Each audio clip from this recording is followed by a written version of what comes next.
Okay, so I guess we're ready to start. So let's start this first roundtable with that type of organization for this conference. I'm Nicolas Fischer. I'm working in political science at a laboratory at the University of Versailles-Saint-Quentin called CESDIP. In French, that would be Centre d'études sociologiques du droit et des institutions pénales. And for quite a time now, I've been the director, or more precisely co-director of this program called CORTEM, which I will present in a few minutes, with the idea of working on the political management of human remains. And this is what led the members of the CORTEM program to start a conversation with members of the Institut Médico-Légal de Paris, so the Paris Forensic Institute. And we have two representatives of that institute today, and we thank them a lot for being here. Professor Bertrand Ludes, who's a forensic pathologist at the IML and who's actually the director of the Institut Médico-Légal. Tania Delabarde, who's a forensic anthropologist at the IML, and maybe we'll have time to go back on the difference of those specialties and the difference in the way you actually look at the remains. And we also have with us Florence Galmiche, who's a social anthropologist at the Université Paris-Cité, Centre Chine, Corée, Japon, and the Institut Universitaire de France. And you've worked within CORTEM on issues of grave excavations, identifications, and homages to the dead in the context of contemporary Korea and Japan. But we'll go back to that, and you'll have time to elaborate on this. So just to introduce that roundtable, I'll say a few words on CORTEM itself, and I'll do my best to be short here. So CORTEM was a program funded by the French Agence Nationale de la Recherche. I'm saying was because the program actually ended at the end of August. So this is probably the last time I'm referring to CORTEM in a public event. And as you can see, the acronym stood for Les Corps Témoins, pour une sociologie politique du traitement des restes humains, for a political sociology of the treatment of human remains. So we started pretty long ago, actually, in 2019, but due to COVID hazards, as usual, I should say, the program was extended until 2024. So it included Florence Galmiche, who will be presenting her research in a few minutes. Karlana Kobylinski, who by right should have been here today and was not able to make it, but she'll be with us tomorrow for both a presentation and a session as chair, who worked actually with me on that presentation. So that's why I really wanted to mention her work here. Milena Jaksic, who work on international courts and the way they dealt with mass violence in Western Africa. And myself, I'm still working actually on capital punishment in the United States, and issues of our trials that target execution protocols and the actual violence and suffering that executions may cause to executed inmates. And this does include a lot of forensic expertise as well before American courts. So the idea behind CORTEM was to analyze the political capacity of contemporary nation states to effectively govern the dead. Are the states still in control, especially if we are talking about what we call unwanted bodies. Those bodies, those remains that states may either neglect or have trouble dealing with because they are the bodies of the indigents, of the poor, of unwanted migrants, criminals, political enemies, and so forth. So all those bodies that states usually do not worry too much about, or sometimes simply abandon. So what happens when those bodies specifically are targeted by other actors, either supranational actors, international courts and the like, or non-state actors, NGOs, churches, family members, and so forth. Actors that are not state actors, but who may provide first forensic expertise, who may designate and treat these neglected human remains, and finally, who may, as a result, assert their claim to treat violent deaths beyond state sovereignty. So how are states being challenged by those actors? And you see that we're really at the heart of things that we've already started discussing today and that we will be discussing for those 2.5 days. So how did we come to be in contact with the Institut Médico-Légal de Paris? First, because among our members was, again, Karolina Kobylinski, who was already co-directing a research program on death in migration context called Make Me. And she actually was the one who made the first contacts with the members of the IML. And so a conversation started as early as 2019 over, as you can see, both theoretical and practical agenda. The idea of our first workshops and conferences was to, and I'm quoting, to put into perspective the societal and legal issues surrounding missing persons or deceased persons without identity. So the first practical issue was to get together a lot of different actors who dealt with those missing persons or dead bodies, medical actors, police actors, judicial actors, and finally non-state actors, and try to improve mutual communications between all those experts and actors in that field. Second goal was to see how we could analyze the way these actors dealt with the technical and non-technical aspects of identifications. Non-technical aspects being the respect of religious beliefs, all the contacts with families and friends, especially when dealing with immigrants and other populations that are already affected by informal, challenging conditions of life, who may have trouble going public, signaling their presence, giving information to the authorities, and so on. And finally, one of the ideas behind the workshops that were organized was to take into account the experience of international forensic actions, and definitely what was at the time and what is still happening in the Mediterranean in terms of identifications of migrants deceased during their migration. So we had a series of workshops in 2019, an important 2 days conference in November 2020. Then COVID hit us and kind of slowed down the rhythm of the workshops, but we still had regular meetings and discussions to this day. And it's actually a pleasure to be back around the table with the members of the IML. So I'm trying not to be too long here. The main issue, maybe the pretext of this conversation, will be the so-called disaster victim identification protocol. We'll be talking about this more extensively, but just to make a very small presentation, this protocol was first designed in 1984, and it was designed and still is updated within the framework of Interpol, so International Police Cooperation. The idea behind the DVI protocol was to provide Interpol assistance in situations of major disasters, and we will go back to that notion probably of disaster, especially when dealing with immigration casualties. Are we talking about a disaster? What kind of disaster? How do we define a disaster that's unrolling in the long term and so forth? So the protocol defines standard steps to guarantee efficient identification of, I'm quoting, victims of mass casualty incidents, either man-made or natural. So it was definitely designed to deal with either terrorist attacks or natural disasters, originally at least. And inside this protocol, you find 4 steps for the identification of unknown bodies.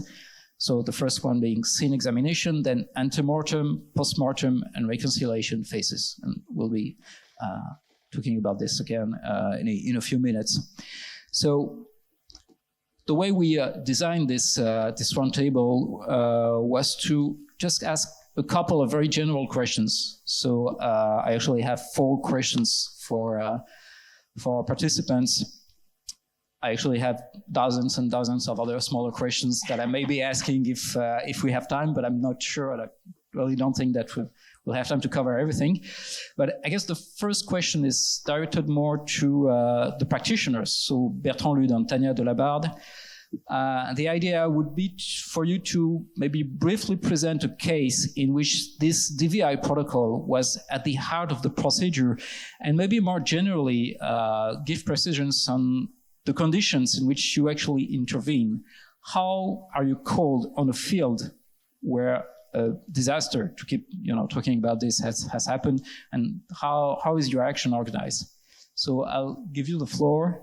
If you could take maybe 10 minutes each. Or I will take my...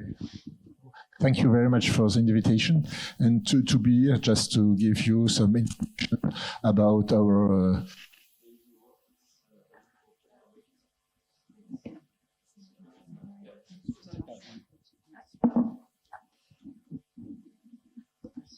It's difficult to be here as a forensic prosecutor. Thank you very much for the invitation.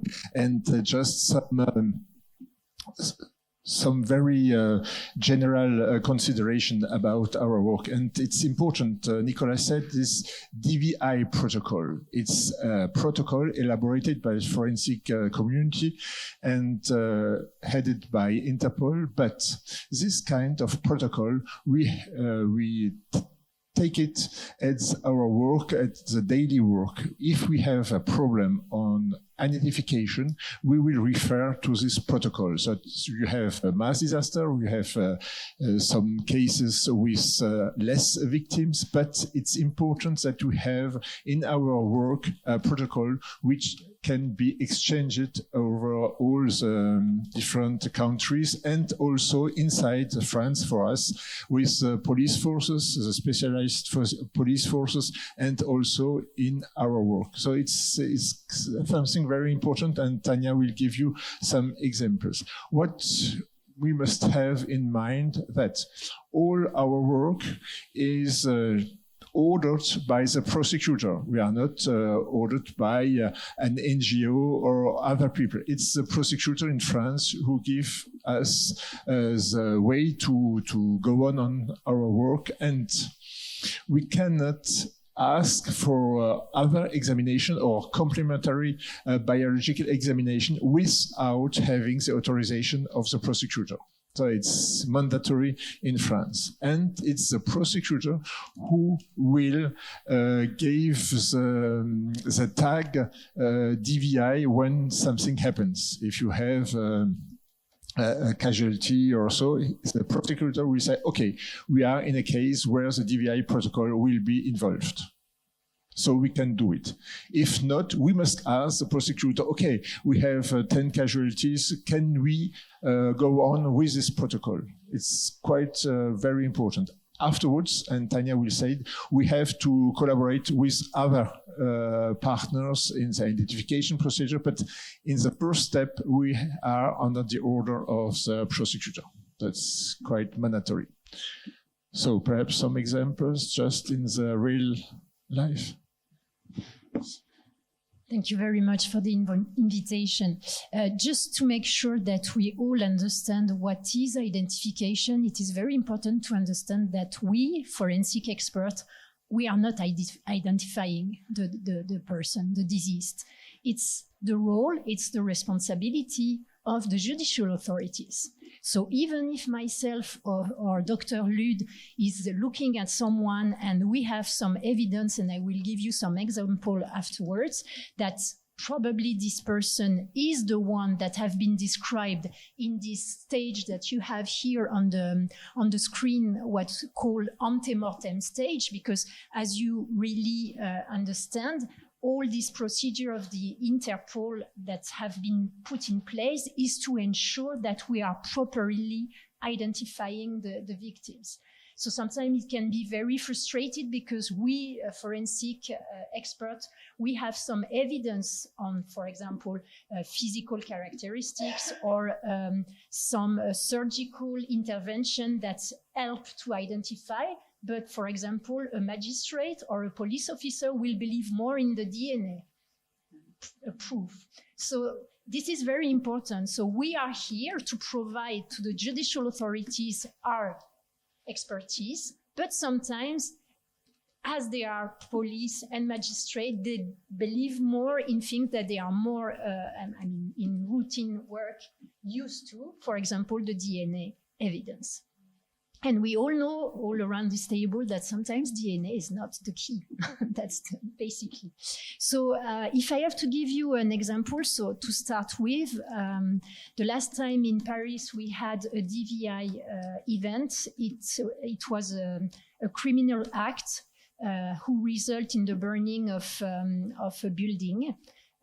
So there was not a lot of casualty, but because of the fire, the intense fire, unfortunately, the rescuer could not save the people who were trapped basically in the building. So we have not a lot of victims, but the victims were really highly fragmented and carbonized. So of course, there was a number of stages. And initially, it was very interesting to see that the prosecutor decided to go for DVI, not because there was some foreign victim, but because of the state of the victim, okay? Because all the victims were French citizens. And so, as the Professor Ludes said, the prosecutor of Paris decided to go with this protocol. And this protocol is very important because when it is decided by the judicial authorities, you have a specific team of police in charge of collecting the data of the missing person, what we call the antemortem group. And the post-mortem group is the police officer who will assist us in the examination of the remains. And as you understand, the scene also, you have it on the screen, the scene is very important because if we want to identify the person, we have to understand the scene. And for example, in this case of the building, of course, the body found in one apartment were allegedly the person who was living there. So this is why all the steps of the DVI protocol is so well established because it ensures that we cannot lose some information from the scene to the examination and to the reconciliation phase. It is important to underline that in this case we have 10 victims. And like I said, we had one victim with a very specific physical characteristic. He has a kind of pathology on the skull. And for us, with a very short list of missing persons, we had only one person with this pathology. So for ourselves, when we were in this reconciliation phase, we present the evidence saying that the age was matching and this pathology was matching, but the prosecutor is the one who decides. And the prosecutor said, okay, I understand your point, but I want the DNA. And I said, okay, to the prosecutor, I just hope something that the parents are the biological parents. Because if you have an adopted child, DNA won't match. And this is something sometimes that people are not considering, that DNA is not always reliable. It's, of course, very useful. Nobody denies it. But sometimes you have over evidence, over identifying characters. And sometimes this is why also DVI is considered as a police really procedure, but this is a useful also procedure. So I have to say it has its good aspect and it has its bad aspect. But in the bad aspect, maybe it's not considering enough physical characteristic or things that the forensic expert, like the pathologist, could put in evidence and taking in consideration this kind of things. One thing that is very important also to understand is when you have mass casualties, You have a lot of pressure from the family, which is important to consider. You have a lot of pressure from the media, from the political, and everybody wants to help. So you have people who try to identify and saying, yes, I was with this person, so probably he is dead. And there is so many people who try to be involved that sometimes they are making some mistakes, even among ourselves. Even among, magistrate or police officer who are so much under pressure that they want to run. And for example, in the Forensic Institute in Paris, since the terrorist attack in 2015, we witnessed how difficult it was, despite the wish of the family to help to identify the victim, how it was difficult for the family to be confronted with this question. Can you have a look to this body and tell me if it's your son, your daughter, your husband? Because you have to understand that when there is a catastrophe, people want to run, to rush, and to help because they want to know what happened. But we could not put under the shoulder of the family the responsibility to identify a victim. We have to give them the answer. Of course, family can help, and they are part of the process. But we should not put identification on their shoulder. And then with that, I can say, okay, but in some contexts, family are by their own, but this is another part of the story. So this is something that you have to understand. The DVI protocol, yes, it's a police protocol, but it can be very useful.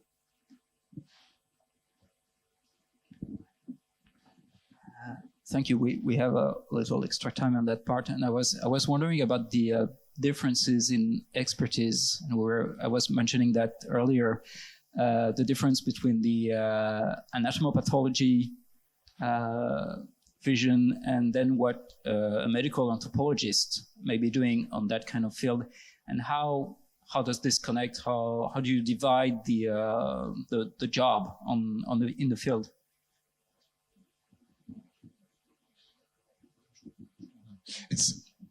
It's quite a complementary work between our specialties.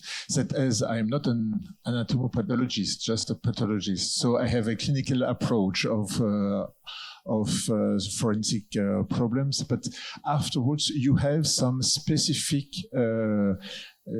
interrogation problems about the bone samples and the different way where the lesion has been caused. So it's important to have another complementary specialty, just looking for the way where the lesion can be done, and how you can very carefully adapt the different fragments. And it's very important in fragmented corpus, and just to adapt the fragments and just to reconstruct a skeleton, to reconstruct a skull. It's very important also for the skull, for all the shooting we have, just to be able afterwards to have some trajectory of the bullet, and to have, if we can, to rely with the lesion of here is brain, but for other organs also. So it's quite different. We have the macroscopic aspect, the microscopic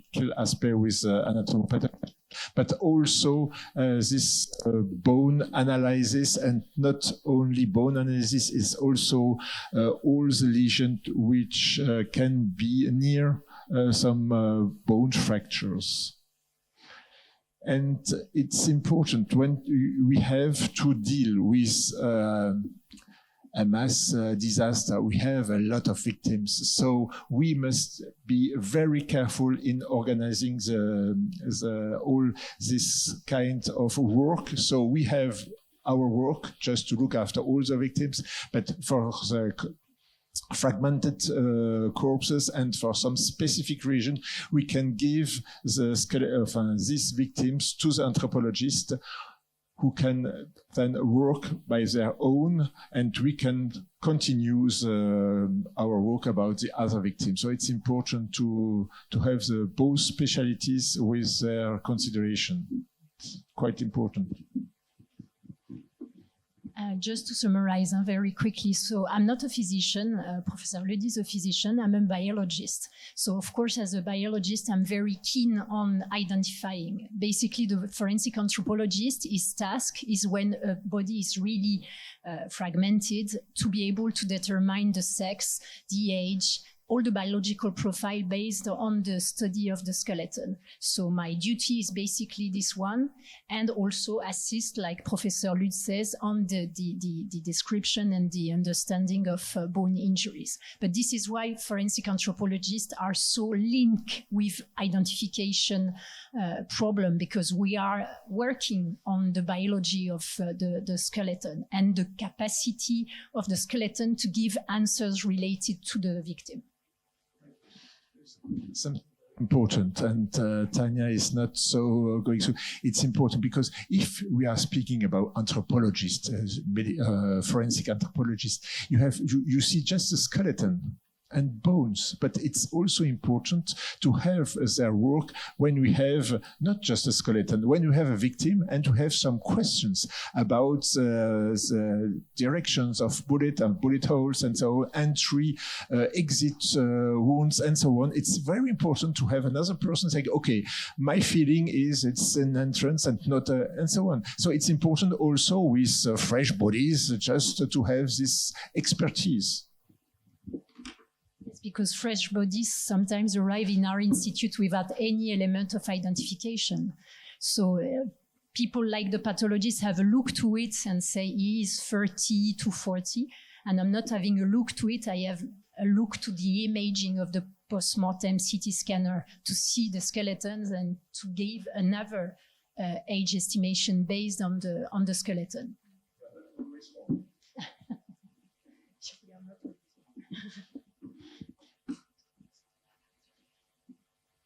Right, thank you. So moving to the second question, which is actually twofold, and I'll turn to Florence at first. On the general conditions of device-based forensic intervention and the way it's been described here, what happens when forensic experts are not the only ones with a certain claim to legitimacy and in intervening on the bodies? In other words, what happens when other actors, and particularly private actors, I've mentioned them, NGOs, families, churches, whatever, have taken the matter in their own hands and have already started informal forensic action when professional DVIs-based forensic experts get into the field. And the issue of temporality here is important. Sometimes forensic experts intervene later because they've not been mandated before, because other actors actually signaled the disaster or what happened, and nobody moved on the side of the states. And sometimes also because actually the dead themselves have been there for a long time, and we are dealing with more historical disasters, historical mass murders or mass deaths. And so I'm turning to Florence because you have a few things on Korea on this. Yeah, thank you, Oscar. So also I will have a question after, I think, from what I heard, because it's interesting.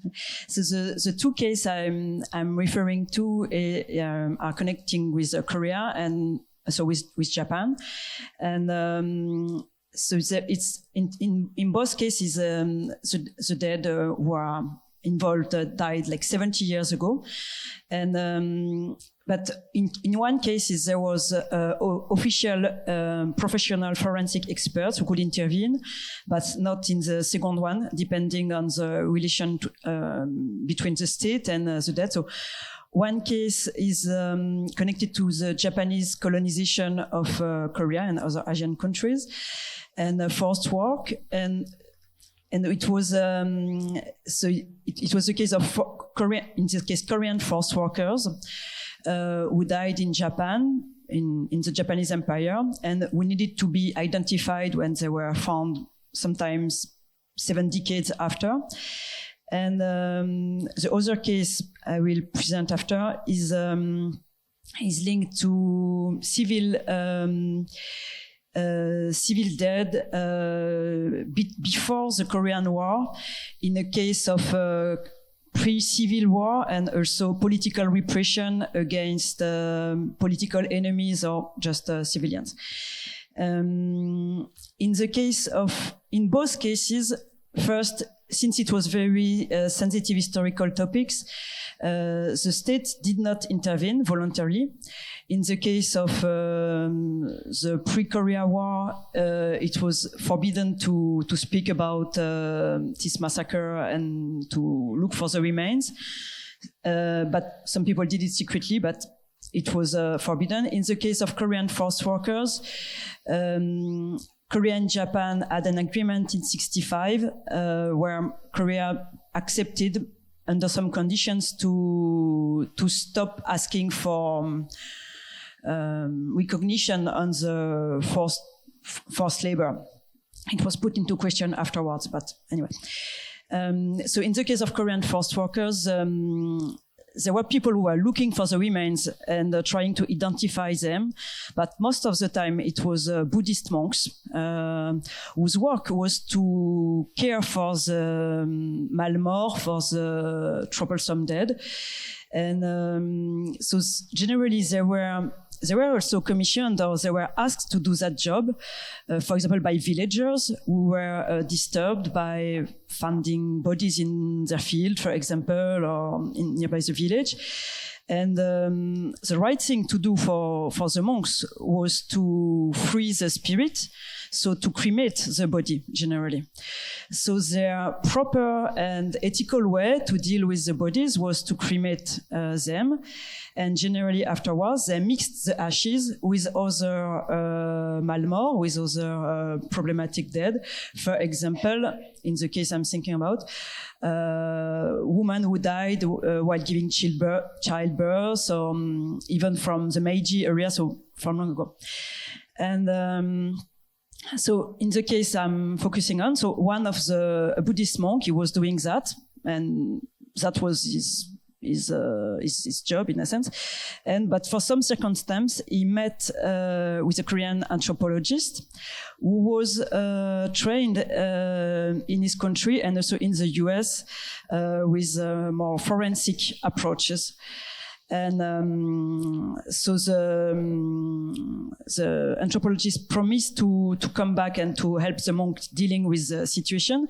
And so a few years after, in the late 90s, he came back with a team, bringing together student volunteers and also some professional forensic experts. And then they tried to identify the dead on a basis where the care of the dead had been contrary to the identification process. So it created tension. The monk did, how to say that? He apologized to the families, etc. He explained why he had done this ritual treatment of the dead. And so people understood more or less, it depends. And then after they tried to put another expertise in dealing with this dead in a context then where another treatment had taken place. So I'm just presenting briefly a few examples, but for example, some people tried to separate the ashes from older ashes, looking at the colors or other elements. So it was quite difficult, and everybody knew that the recomposed dead from the ashes would not be 100% the real person. So finally they could add urns with ashes in it and names on urns for some urns. But everybody knew, even the families, that it was not completely coherent, but it didn't prevent the process to take place and have its effect. And I mean, nobody was misled. It was the context was clear. And so yes, this is the story. But in this case, there is no state support, and so the forensic protocol had to stop at some point by lack of means. So this is an example. So now they are doing other actions.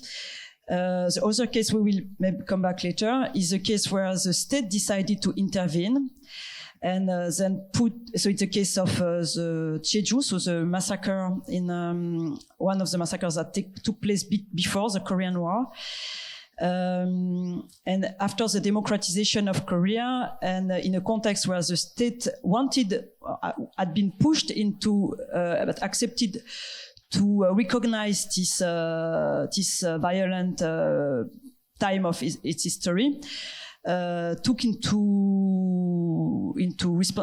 its responsibility in dealing with this dead, and then really put a full DVI process and the most official forensic experts from South Korea to take care of this dead. And in this context, where the official dimension of the care of this dead was absolutely crucial also for political reasons, and because this dead had been put aside for so long, 70 years, using the most scientific techniques and the highest technology was very important. And so DNA was used for its technical power, but also for its symbolic and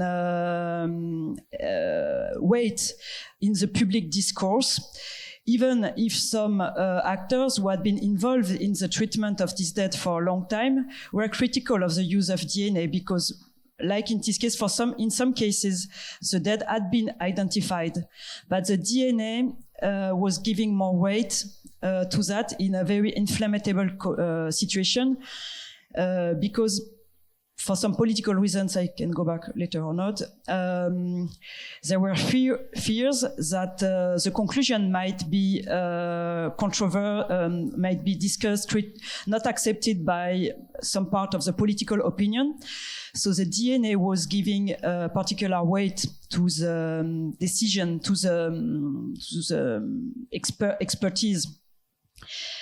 But one of the problems also linked with DNA was the one that the experts from the IML have emphasized, but also a question of resources, because using DNA was taking time, money, human resources, and when using DNA, it was also it gives this double identification for some dead, but it was also preventing the experts to deal with other dead than were left aside. So the question of the allocation of resource was very important in this question of DNA. So that's some elements of the Korean case that I'm bringing to the conversation, and I may let some of you react, and after I may have some questions also too. Yeah, well, the question is basically the same for the practitioners. How do you deal with actors who are already there when you get there yourself, and how is this organized in terms of political pressure, political opposition, in the way you should be looking at the remains, the kind of remains you should be dealing with, and so forth. So yeah, I just keep it. Yes, I said it before, and in France, it's a prosecutor, so the other participant cannot go and take the corpses or to have any involved. It's quite really. But when we are on foreign fields, and Tania is on these foreign fields, it could be trouble by this intervention of NGOs, but not so NGOs, it's the families, I think. So, Tania, you... It's always difficult to say. Of course, there is a problem of legitimacy, and but I would say that we have to be very careful, because NGOs, families association have played a major role for us to come.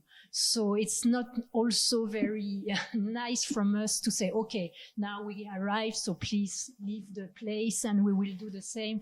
I mean, I had the chance to be trained in South America, where I saw a very close relation between families association and association who were looking for the missing. And I mean, even the state was involving the family, and the family were authorized to be present when we were dealing with exhumation, and we had to update the family. And this is something that was very different, for example, from our routine cases where, for example, in the Forensic Institute, we are not authorized to talk to the family except if the prosecutor gives us the authorization. And sometimes it can be very tricky because the family don't understand why we cannot answer their questions. So we have, put in place some other approach with psychological support from people who are assisting with the family. But this is something that we have to understand. And I'm going back to the DNA, and in some countries, there is no DNA. There is no DNA facility, and there is other means to identify the person. So as Professor Ludes says, I had the chance to go in few different parts of the world in different contexts with different perspectives, and sometimes identification can be very different from one place to another. So I would not talk about who claimed the legitimacy. I think when people are involved, when they want to help, we have to take all the information possible. And then we will try to do the identification with all the resources and all the means. If you take, for example, your case in Korea, or I'm also thinking about what's going on in Spain, where they are looking for remains of also a long time. You have to work with people who work in history and archive and etc. Do we, forensic experts, can really help? Yes, we will help with looking at the remains, saying it's a male between 40 and 50. But then we need more. And so I think apart from claiming legitimacy, I think we have to take in mind that identification is not a simple thing, and we have to take in account all the resources. I had a question about if in case of France, DNA was also kind of disproportionately valued with some, maybe in the public discourse, some power. And also my question, in the case of Korea, for example, I know it's also in other countries, forensic expertise, since it's so very associated with transitional justice, and in the case of Korea, with the writing of history in a time of strong political change. In this case, the development of this forensic process came at the same moment when the democratization had reached effect, and there was a strong rewriting, of course, of the national history, etc. And so forensic experts was given a strong political role. And for example, some experts I knew were commissioned on some state-supported work, but also as civilians, as citizens, were doing kind of pro bono independent forensic expertise with association in case of non-state supported projects. So I was wondering if it was also the case in France, if you were doing forensic expertise in the weekend or during your vacation. Yes, that's my questions. But on the weekend, we are dealing also with official autopsies. So, no. What is... It's quite a little bit different. If we have a case in France, you have a forensic expert which are asked by the prosecutor or the judge. Okay, so it's not a problem. Be a problem. So the judge said, okay, I want a second look about these cases, and he will ask for another expert, but also expert and asked by the judge. But the family herself can say and go to another expert and say, okay, there are the reports, the first report, the second report. What are your considerations about this report? It's exact, it's the lesion, are there the causes of death or not? What can be happened? So you can have a private report on those reports. But this is a private report. They cannot put it directly in justice. But the advocate can take it and ask perhaps for other examination, for more examination, for some biological expertise and so on. But it's not directly a report. It's a little bit quite different.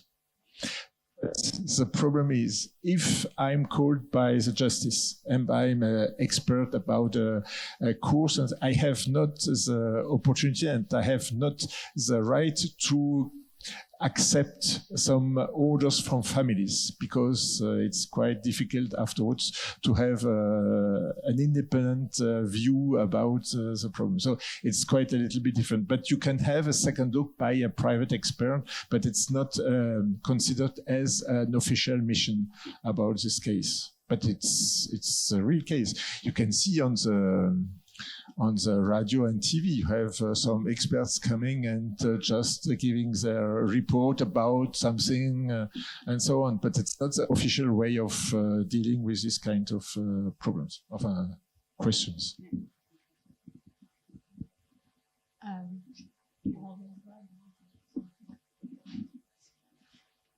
Yeah, that's well. We're still talking about the conditions of intervention. I was thinking of, you mentioned the issue of resources. Who's paying basically for the job? And of course, states are very important here, and I mean they control most of the process anyway. But I'm thinking of situations, especially if we are talking about migration and international situations where we don't exactly know where we are in terms of nation-states' territories. We're talking about death at sea, for example. And some parts of the process will be funded by states and others. And I was thinking of the 2015 Melilli shipwreck, where there was this shipwreck at sea. So a ship carrying migrants goes to the bottom, sinks to the bottom, and you have mass casualties, a lot of migrants who drown or whose bodies are stuck inside the shipwreck. And eventually the shipwreck is retrieved. So the Italian government, if I remember well, funded the retrieval of the shipwreck, but it ended here. And the rest of the process, which would have been to retrieve the bodies from the shipwreck, trying to identify them, preserve them during the identification process, none of that was state funded. So local organizers, pro bono forensic experts had to work on this without any funding and had to improvise a kind of process. So resources are pretty important here, especially again, if we don't exactly know which state should be responsible for the retrieval and examination expertise of those bodies. I don't know if anyone wants to. It's a very crucial problem. You put the finger on this problem. I cannot speak about the Italian procedures, but in France, if we have this kind of fatalities, and we had in the north of France with the border with the Great Britain and so on, to examine the body and to make some medico-legal operation, it's ordered by the prosecutor. That's not a problem to write the report, to send the report to the prosecutor. It's okay. But afterwards, nothing happened. Nothing happened. Perhaps the people were identified or not, but it's just the case is closed. It's not a criminal act. It's people dying on the migration. So the prosecutor gives, okay, I close. We have 10 people identified. We have 20 not identified. Okay, I close the case, and it's finished. And we are, as forensic pathologists or anthropologists or biologists, completely blocked, because we have not in France the way to go to another state and say, okay, may we go further? Interpol, it's possible, but Interpol needs that the police officer and the prosecutor gives information to Interpol that we have the common way to act but it's not even the way. So we are actually working with our colleague from Milan, Professor Cataneo, just to find the way that we can exchange information about people dying in France and coming from Italy or from Africa and so on. It's very difficult because we can make some samplings. We can sample DNA, not DNA, we can sample buccal swab, but not extracting DNA. We can and send then the buccal swab to Italy, and they can perform the DNA analysis. And so, but actually we have not guidelines how to can go further in this step. And it's quite difficult, this. And we are quite, and our research group at the IML belonging to the same university, to Paris Cité, we are working about this just to find the way to go further in those investigations. Just to add a minor point, and this is something we are facing also in the Forensic Institute. When you have a natural or an accidental death, it doesn't matter if the victim is not identified. The case is closed, natural death. So we face it for a lot of people, and a lot of our bodies remain unidentified because there's not a willingness of the judicial authorities. And why? Because when there is a criminal act, you cannot find the perpetrator if you are not identifying the victims. So, for example, we did a survey in the Forensic Institute in Paris on 10 years. You don't have one homicide cases who remain unidentified. All our unidentified cases belong to people who died from natural or accidental cases.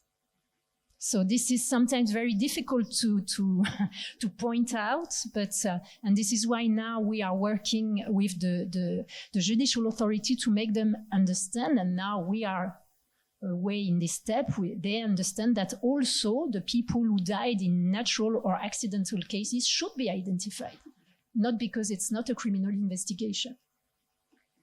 Is it the point where the association you're working with, Les Morts de la Rue, for the people who die in the street, intervene? Could you maybe say a few words or your collaboration?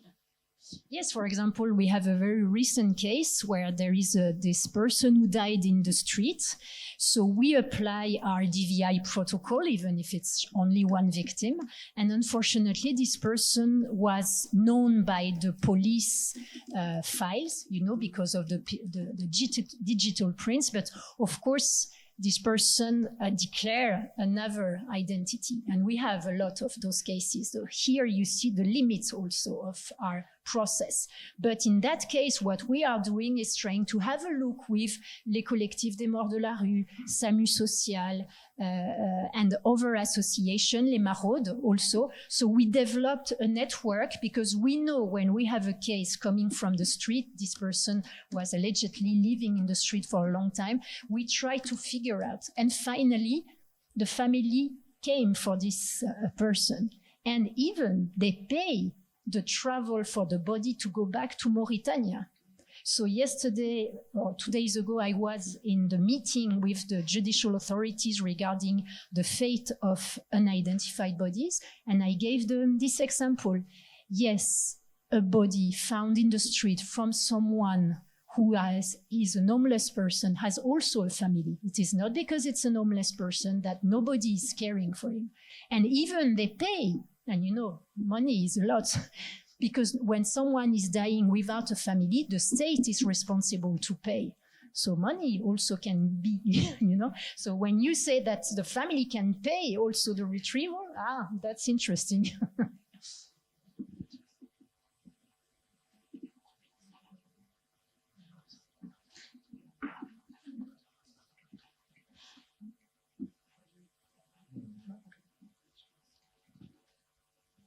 And okay, so yeah, Polly wanted to elaborate on this. Just looking for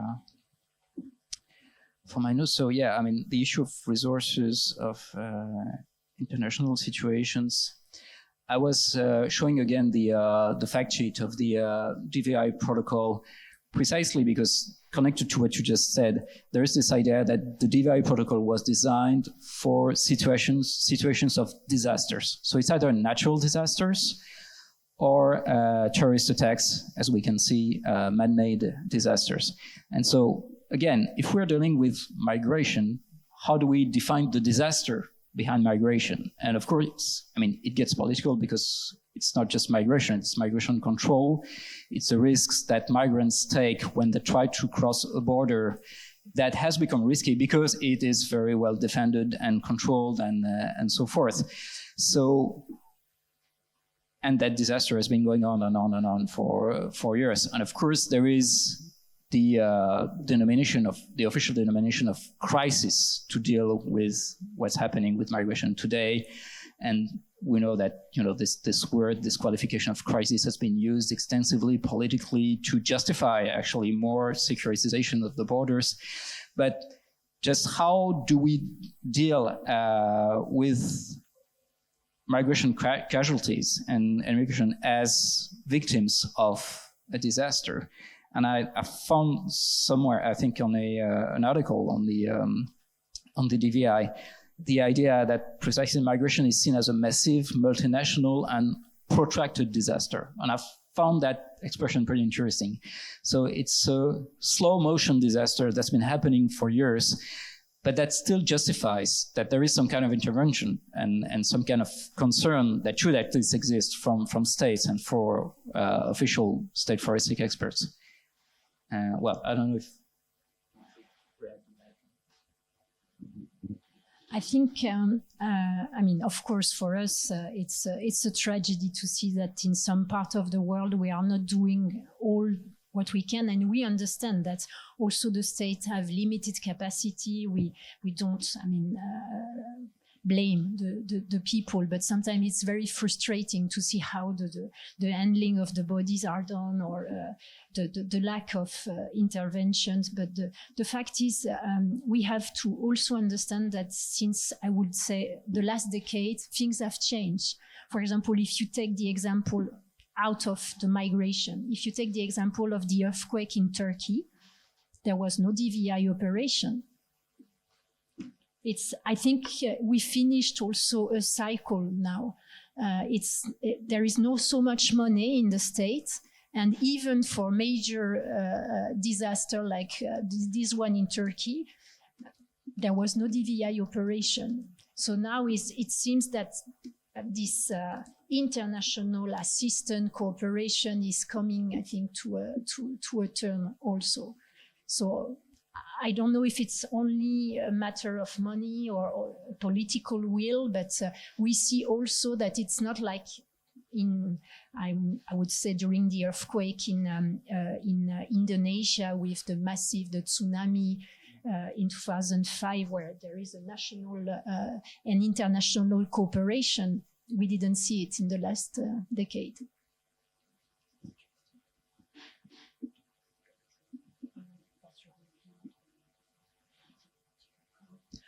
Yeah, but it's not completely connected. So I know that it was with the relation between making a link between disaster or technological disaster and political violence. In this case, the forensic experts played a role in that, but also other actors. See, I go back to the case of Korea. It also, there was a link that was made. So it was not the case of migration in this case, or not completely. It was the case that was into question was more something seized as a technological disaster. In that case, a very big department store in a rich area of Gangnam in the south of Seoul, the Samsung department store, collapsed in 1995. And so it could have been seen as a technological disaster, but activists at the moment that were involved in the case of Korean forced workers or also comfort women, so-called comfort women, it's a name used for sexual slave in the Japanese army. they made a link also for chronological reasons and for religious reasons. They made a link between the victims of the collapsed department store and the forced workers and comfort women victims by organizing rituals for all the dead who died because of the state or state violence.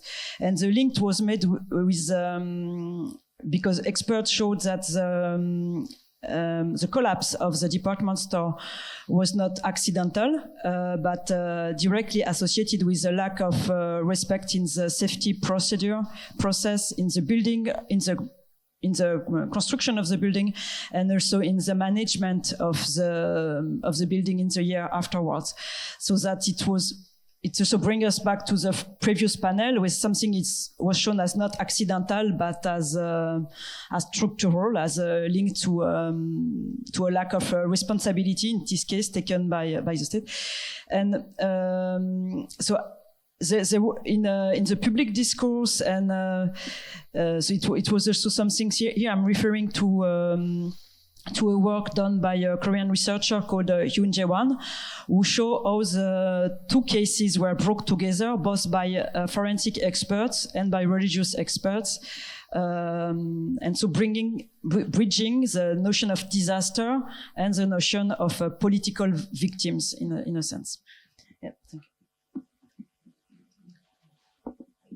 Right, so maybe we'll just...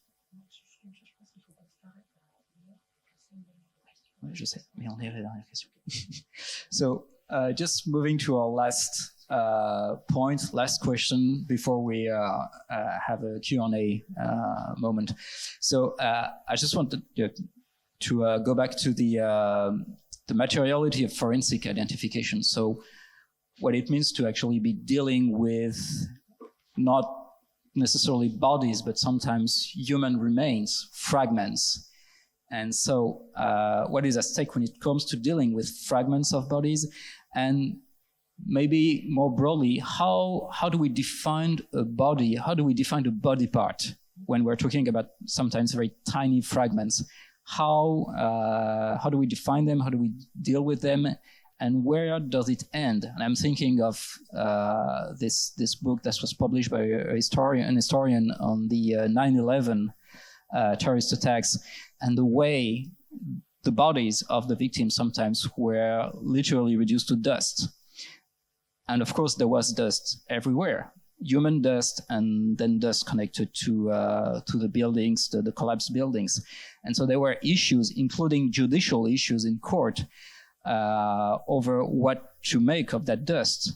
Should it be just thrown away, or should it be considered as part of human remains, and as a result, either buried or maybe stored for possible identification using advanced technologies that are still to come. So there were strong issues over this, and where does the body end when we're talking about very scattered remains? So, Florence, do you have something on that? Or?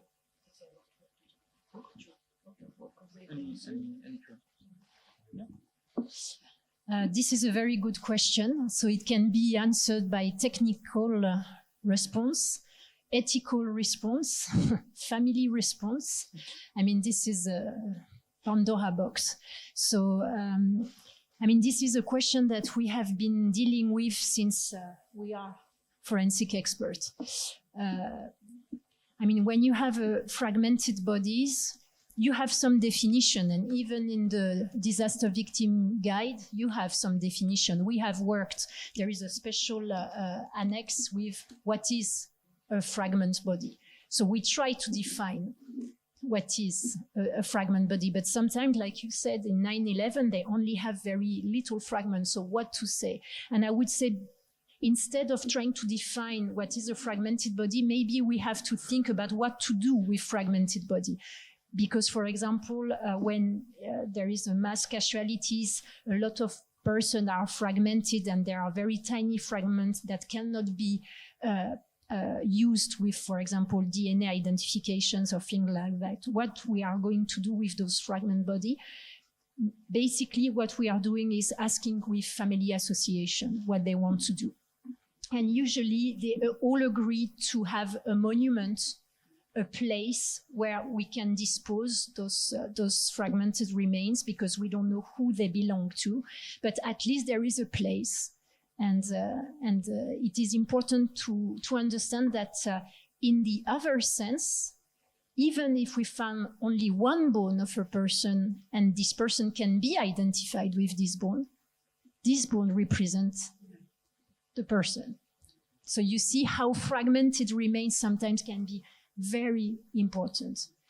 And I think what they have done in the United States it's very important. They kept those fragmented bodies because they know DNA is always developing new technology, and they hope that some fragmented remains will be able to give some identification, because remember, some person still missing from 9/11 are not identified by any fragments.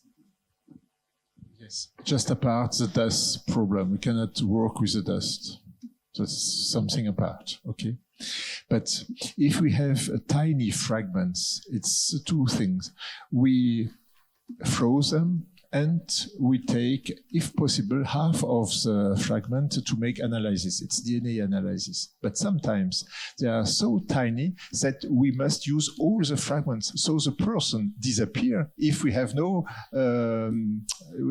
results with the DNA, which can happen also. So we had a little tiny fragments, and afterwards we have no identification. This person perhaps disappeared. We had the case in a mass disaster, in an accident, in a mass accident, we have the problem where two persons weren't found. We had a fire and so on, and we think that all the body were completely consumed by the fire, and we never found any tiny pieces of these two persons. So we must be very careful. So after, when we are dealing with the bodies and with the skeleton, we are freezing this tiny fragment, and afterwards looking if some person are not identified, and then going to these tiny fragments. But it's any time it is a very touchy question. And afterwards, what to do? That's the problem with the law, and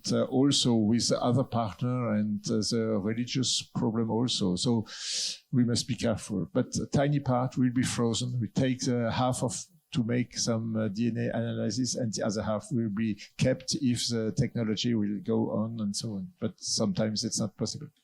It's just for the technical way of thinking. So in the case I'm researching on, it's quite a lot of similarities actually. In the case for forced workers, where the excavated bones, they could see directly, and the soil that was left from the exhumation where small bones could remain, or other part.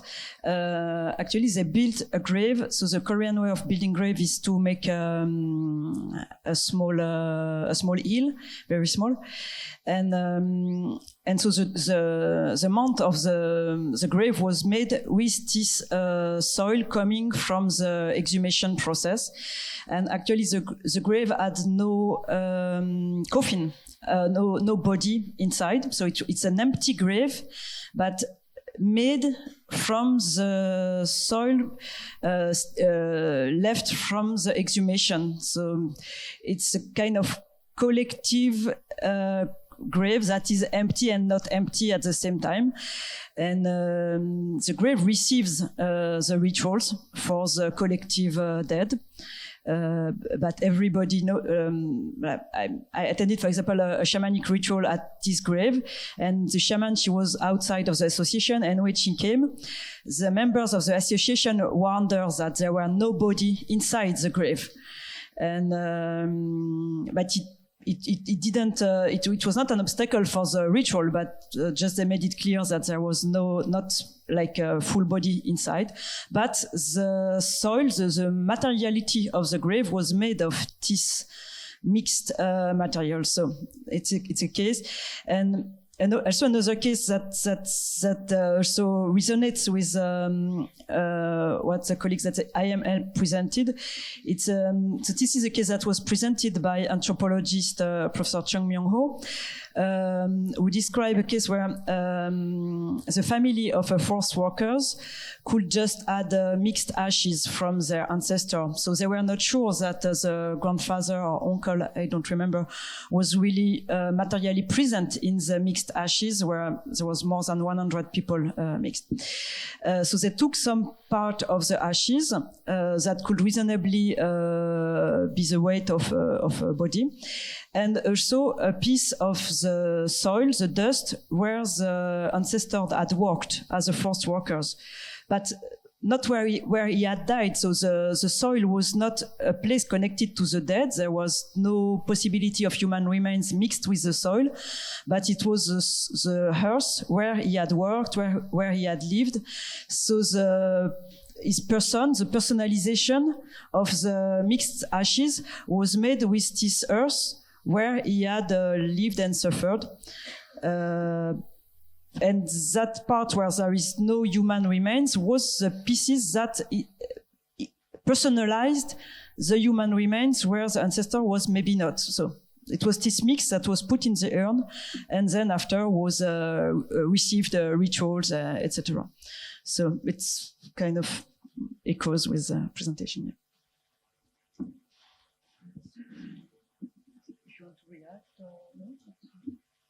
No, just a comment, because I found really interesting both interventions, the technical part, and then what religious actors, religious belief will do about it, because, and especially about what Professor Ludes said on the fact that sometimes the very expertise of the body parts when they're tiny can actually make those body parts disappear, and so it's like a person who's suddenly vanishing, or at least everything that's left from a person. And I was thinking of the connection between the two, between the fact that you're dealing with, of course, the technicality of everything, and you have your expertise. And then at the same time, you are surrounded by actors who think of those remains as persons, human subjects, people who are still there. And in many ways, that's the way you think about them probably too. And you have to deal with both aspects. You have the technical job, and then you are dealing with remains of persons, and you have to take it into account. And I'm thinking of many accounts of the forensic practitioners who dealt with the bodies of migrants, especially in the Mediterranean. And so you're dealing with people who have their own stories, and you are trying actually to rebuild those stories because it's part of the identification process. So you have sometimes very tiny fragments, and then you have an entire personality and subjectivity that's being rebuilt. And so you have possibly, maybe not attention, but at least you have those two aspects being connected in your job. Yes, but we faced the technical problems. But afterwards, we have the judges. And the judges can say, okay, this person is died at this fatalities and so on, without any remain. So in France, if somebody disappeared and we have some proofs that the disparition is okay, and if we have no body parts or no other material belonging to the corpses, after a while, the judge can say, okay, this person died, and this officially died for the civil in the civil law of France. So it's not a possible, but it's not our responsibility because we are linked more to the technical part of the work, but afterwards, the judge, which is representing the people of France, can say, okay, this person is died. It was the case for Dieu le veut, for example. Just to add something, we saw also our field of expertise change with the time. I mean, initially the judge would decide whatever he estimated right to do. Now, family have a very important role And now we saw more the magistrate and the judge asking the family, what do you want to do? Do you want to try to retrieve DNA and maybe lose the only body part you have? Or do you prefer to keep the body part for later? I mean, families are more involved, and I think it's very important.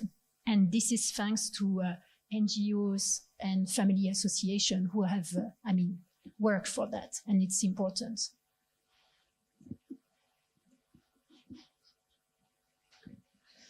So, do we open the floor for general discussion with the public? So just go ahead with questions or comments or remarks.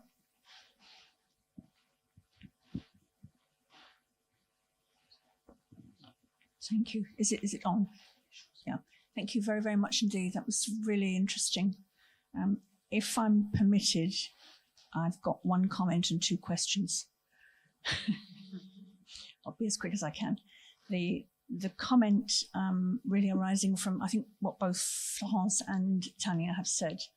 You might have heard about funeral directors in the UK who have been subject of investigation because of their appalling behaviour in relation to the treatment of a number of dead bodies. And I was thinking of at least 34 families who don't know now who they've got in ashes that they've got on their mantelpieces at home because of the behaviour of the funeral directors. And what they have decided to do as a group is to create a memorial to all the families, and each will bring some of the ashes that they have and place them all together. And in that way, they will know that their loved one is definitely there, which I thought was a really good way of dealing with it. So I just thought I'd raise that. And then the questions are for Bertrand. I haven't understood why family or other interested person who has an expert post-mortem report can't place that before the judge for consideration. And the other question is for Tania. You said that you thought international cooperation, there was a diminution of international cooperation in relation to disaster victim identification. You referred to the Turkish earthquake. Do you think that's part of a wider breakdown of respect for the way that we work internationally? Or is there some other reason? Have you any thoughts on that? Thank you.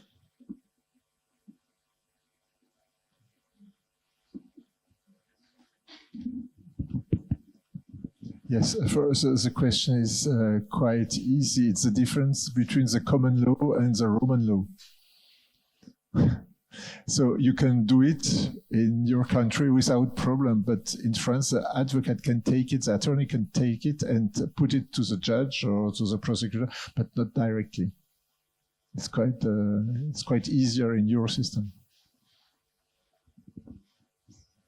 So the comment I did on the DVI is because we belong with Professor Ludes to the forensic group, and we meet 2 times a year with DVI police officer and also experts.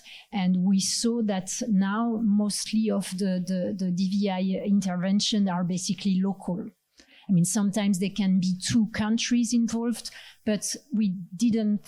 I have no example of a large DVI operation that was put in place with a large number of bodies involved, like we saw during, for example, the Paris November's attack or the tsunami in Indonesia.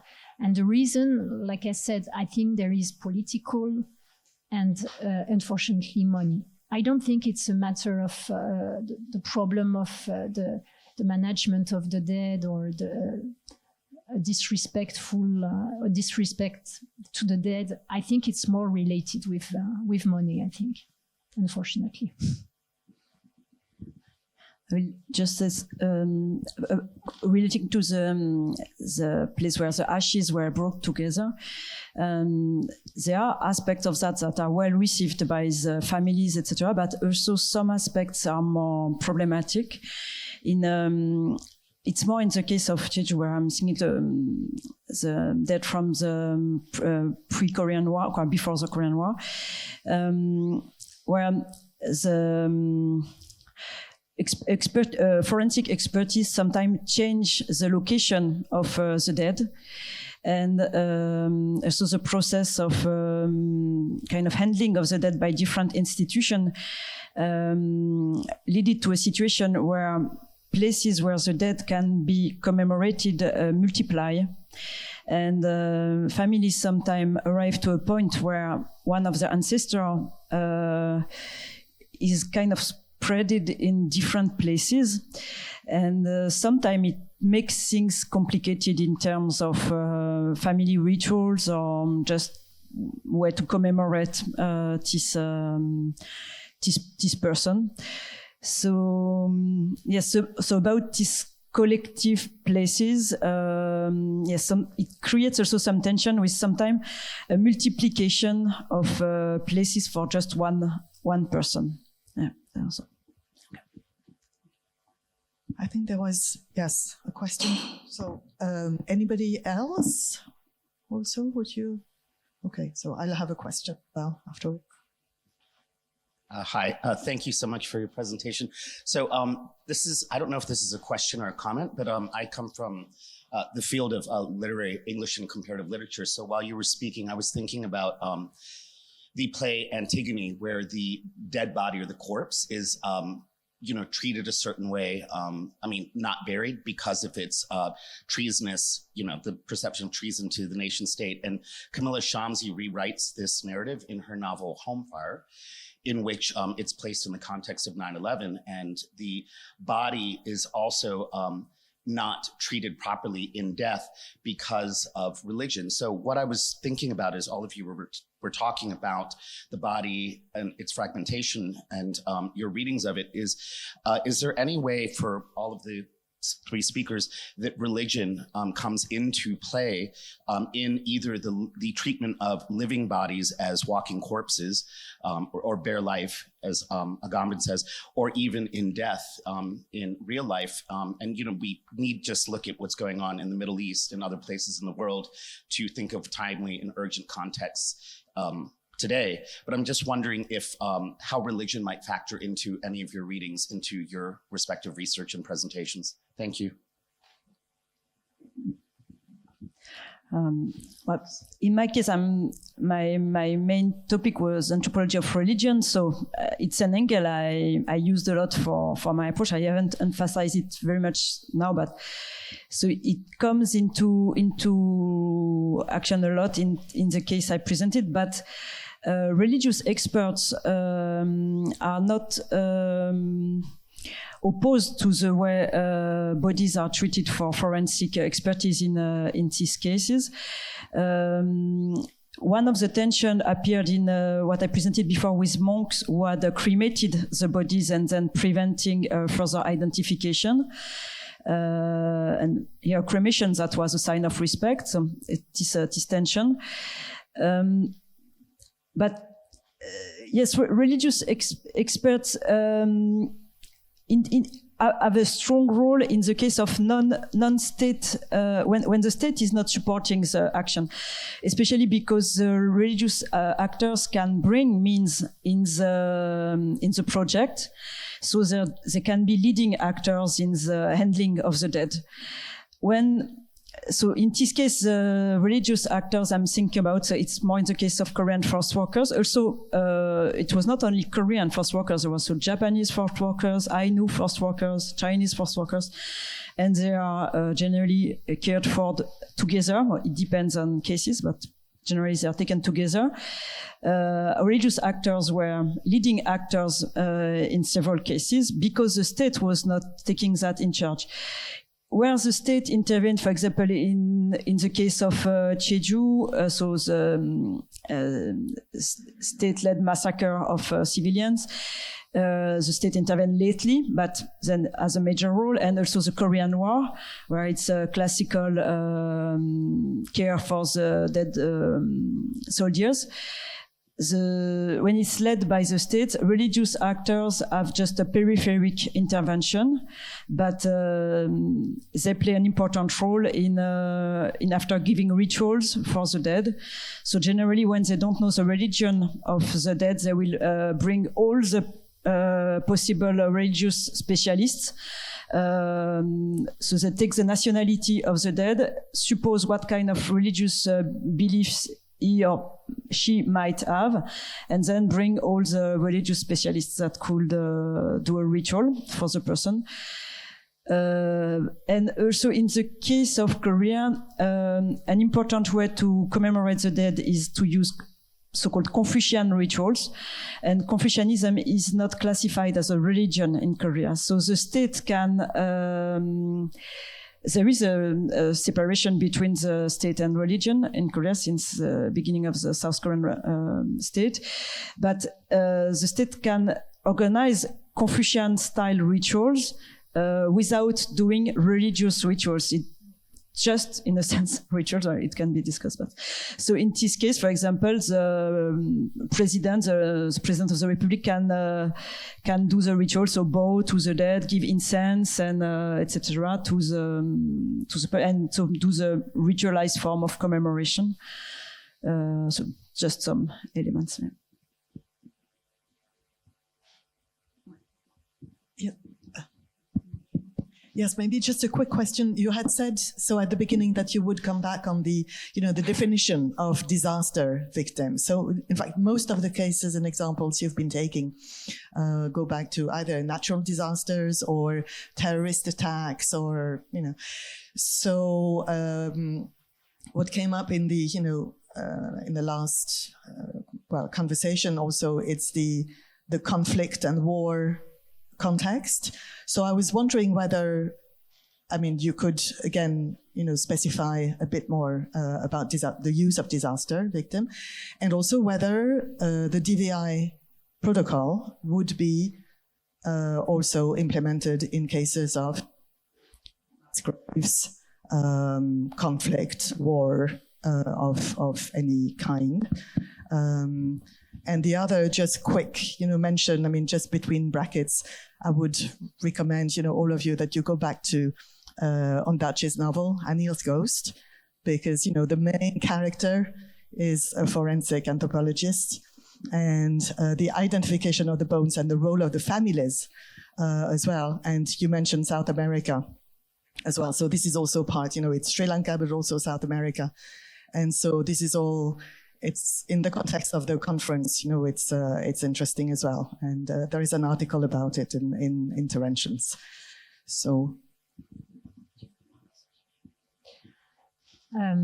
Your question is very interesting, but very difficult to answer because disaster is again a definition, and I don't think the DVI protocol could apply in a case of political violence, or because it has to have a legitimacy to intervene in the country, and DVI operation could only be welcome in the country if the country is requesting it. DVI cannot be implemented if the country where the catastrophe occurred is not inviting, basically, DVI. And let's remember that the DVI protocol, like we said, is a police guide, but the technique that are inside are the one that the forensic practitioners are using since before the DVI protocol was put in place. So it has to be also seen, this DVI protocol as a toolbox that has been used long time before that the DVI protocol was established by Interpol. The only way we can exchange information, medical information, anthropological information, is to use this sheet of the DVI. But it has nothing to do to implement DVI procedure in a country. It's quite difficult. You have a political aspect also, and you have the practical aspect. But in each cases, we are dealing with an identification. We are taking the sheets of the protocol just to have all the different mentioned about size, sex, and so on, to have a complete and correct description of the lesion. This is quite. It's two things completely different. If you have a bus fatalities, it could be also a DVI implementation. If you have a bus accident or a car accident, you can have the same. Yes. Can you hear me? Yeah. Thank you for this fascinating talk. I have a very short question on because if I understand correctly, you are dealing with competing forensic expertise or methods of expertise, DNA, biology, and so on and so forth. And I was wondering, when you mentioned this idea of wanting to solve the case or to identify the person, and you talked about this idea of rush. And I was wondering whether, and maybe, is it far-fetched to say then that DNA is the shortest way or the fastest way to solve a case, even if, as you suggested, DNA is not, DNA is fallible, right? So that's my question. Of course, it can be fast, but we have other techniques that can be very fast also. I mean, this is always, we go back to the same. What is identification? How we can conclude to the identification? And like I explained at the beginning, we, the forensic expert, for us, sometimes this case is identified, but we are not the ones signing. The judicial authorities have. So this is basically the problem. Yes, DNA can be fast, but you have other means that can be faster. You have the fingerprints, the dental analysis, and so on. It's cheaper than DNA. But actually, we have some possibility to have some laboratory going to the places and making some DNA analysis in 180 minutes. So it could be if it's going well. So if not, but it's very, very expensive. So it depends on the tissue, because you have not blood samples, you have tissue. So I cannot give you the average, but it depends on the mechanism. But it could be about, no, I cannot do it because no, we are recorded. So there can be some difficulties with the laboratory. Yes. I just wanted to add something in relation with what Florence was saying. I mean, there's also the perception of DNA. I mean, DNA, as it is used in criminal investigation, everybody wants DNA because DNA is the proof, you know. Mm. Yeah. Mm. But it depends with the population, because I had some example of person who we informed them that their relative were dead. We explained the DNA, and I remember an old woman in a country, and she told me, I don't know what is the DNA. I want to see my son. And I mean, actually, the son was completely skeletonized. So I was terrified. I was 25 at that time. I said, no, but it's not possible. This woman could not see her son. He's skeletonized. And so the psychologist told me, yes, she can see it. And I always remember this experience. For me, it was a very important experience. She doesn't believe DNA, but when she saw the skull of her son, she said, yes, it's him because he's smiling. I recognize his smile. And this is something that I have in my mind. And for example, in the case I'm thinking about, DNA was criticized by activists because it was too slow. Because it depends also what you want to do with DNA. But if you want to identify someone from a family, and it's not direct relation, it's you have to take blood samples from a lot of relatives, etc. So one of the critiques among activists against the DNA was that it was slowing the process. And so it's a bit...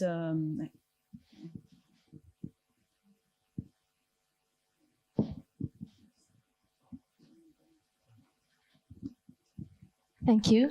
And thank you for your presentation. It was amazing, like how you put in a clear way something so difficult. It was very easy to follow, all of you. Thank you. I'm from Italy, as you may understand my accent. And of course, we were like constantly comparing what we know about Italian context. And rather than comparing with Italian context, maybe it might be also useful for comparing with others ones, like I have in mind the Equipo Argentina di Antropologia Forense, Equipo Argentino di Antropologia Forense. And one of the things they taught me is that it's not only important to understand what is identifying for you or for your own country, but also what doesn't mean identifying for the countries or for the people to whom the bodies belong. And of course, all the things about related to the DNA, because it's considered like such a broad and stable, let's say, as Zoe Crossland said, a sedimented habit to use DNA as something that is a clear trace. But putting aside this kind of CSI effect, there are other elements that you have to deal with in order to give a trace or working on something that can be transferable, translated into another legal context, or do you just follow what I guess, like at least in Italian case, like the identification is done in Italy, and then if it can be translated elsewhere, is not the matter of the forensic. Have you ever experimented this kind of doubt? Thank you.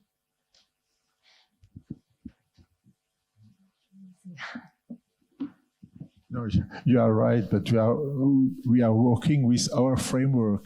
So afterwards, we have not so an idea of the consideration will be done in another country, or we have Tania having a very wild experience but afterwards the report are sent or the information are just sent to another country. It's the same for us.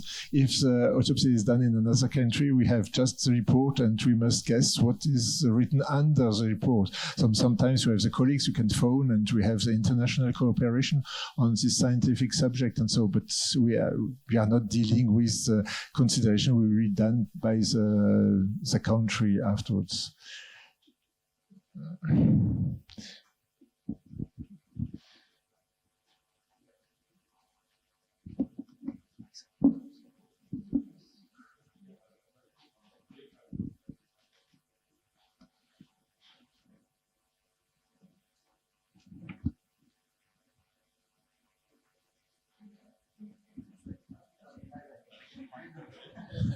Thank you. You talked earlier about files being closed, particularly where there was no criminal proceedings. But for many, there are potential criminal proceedings. There may be pushbacks. There may be, in the rhetoric of politicians, talking about the criminal smuggler gangs, prosecutions there. What happens to closed files?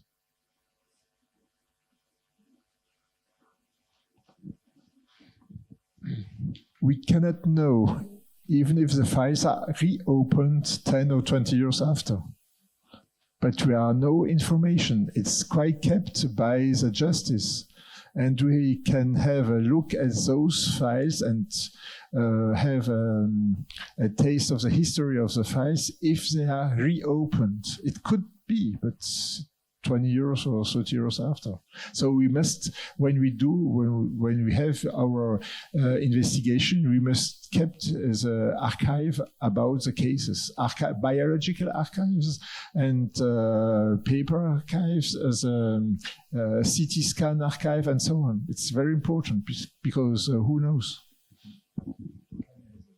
No, I just want to add something, talking about the CSI effect. Sometimes they think, because on the television you see the forensic expert, they are involved from the first hour to the last hour. But this is not true. In the reality, sometimes, and it happens to me last week, that I saw in the newspaper Interpol is having a new program called Identify Me.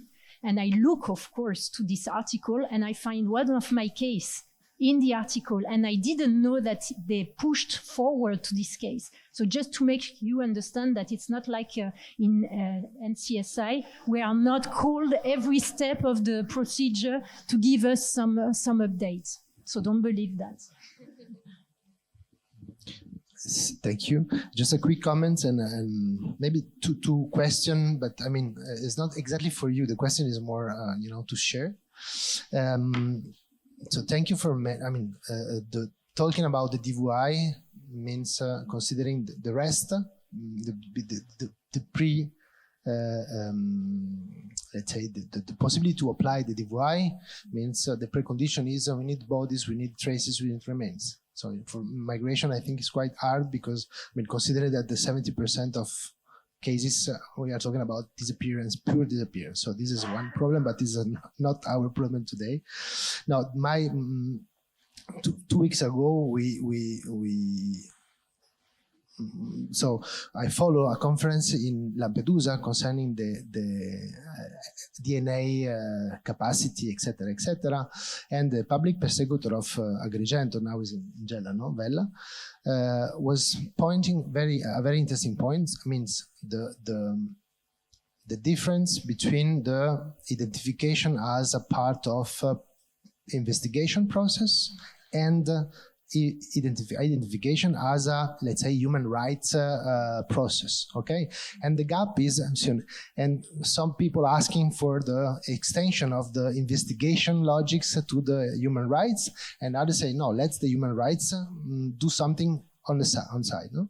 So I was mentioning, Nicolas was talking about the gaps and the time. So just to give you two examples about the difficulties and the fact that if we have only the logic of investigation logic, we can have problems. One is about the gaps, and other one is about competences. The gaps is a case in Ventimiglia. We follow a series of cases, but one in particular, the identification was made by the French police. A guy died in the Passo della Morte, okay, crossing the border. And the identification, we asked to the persecutor how the are in touch with family, etc. Finally, not. They identified the body, but the body, not the person.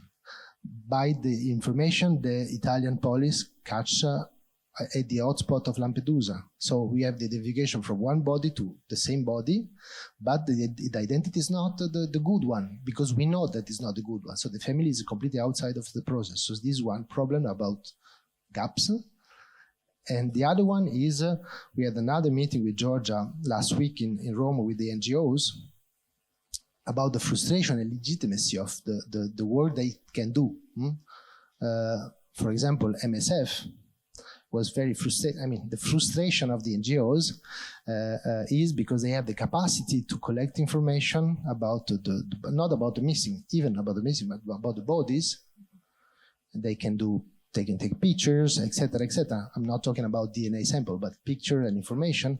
But when they disembark the body, they give all the information that the crew, the captain collect, and the police say thank you, and just we start from zero. So this is a problem. How can we implement the capacity to deal? And because we know that if you want to have identification, the body, if you wait, if you don't have a morgue on the boat, it's useful to do something before the disembarkation, which can take place 3 days or 5 days later. May I add something about Blessing, since you all know Blessing now? Blessing, actually, her name, Blessing Matthew, she decided to be called Blessing Matthew when she arrived in Italy. And the family is in Italy, so the two sisters, and the name is not Matthew, their last name, because because Blessing decided to being called something else and being registered with another name, which made it really difficult for the sister, which is in Italy without documents, to be able to cross the border in order to make the identification in France. So they pushed. I mean, the police, the border guards didn't allow the sister to come to France and pushed her back, to southern Italy, and there was a long fight to say no. I mean, actually, she's probably the sister as well. She's the sister actually, but they do not have the same name. So this name, what do you identify? Probably so the body of the person, as you said. And for Blessing, was this the case as well?